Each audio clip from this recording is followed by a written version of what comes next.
Yesterday afternoon, I was discussing the plausibility of two essential features of the philosophy of illusion. The question that we have to decide whether to take life seriously or not, that is to say, whether the plot is comic or tragic. And if it's tragic, you see, must we say that it's ultimately tragic?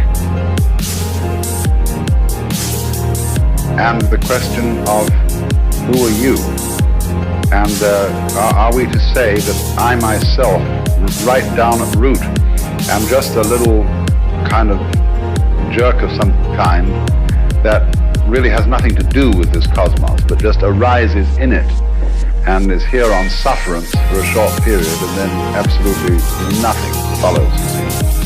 Or the alternative to that is what I really am, the same as the whole thing, that is, the works, the it, or whatever you want to call it, Brahman, God, the Tao, the great void, the Buddha nature, I don't care, the self, anything, any name you want. And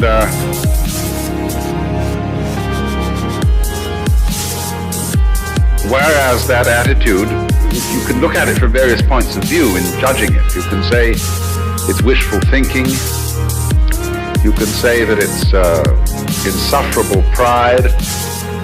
But the point of the matter is, as I tried to show, any other way of looking at things is kind of schizoid.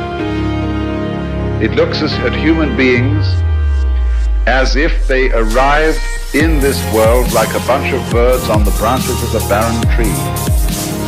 They just got settled there, you know, they don't belong. The sense of being strangers and pilgrims from another domain altogether.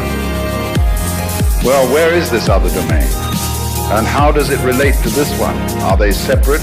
I showed you that even when we say that two domains are the poles apart, the very fact that they're poles shows that they have a hidden connection.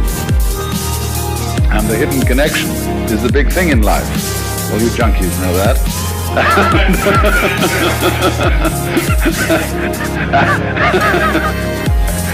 And so, in other words, we get a pattern of organization that is radial rather than an assemblage, as if the universe were really a multiverse.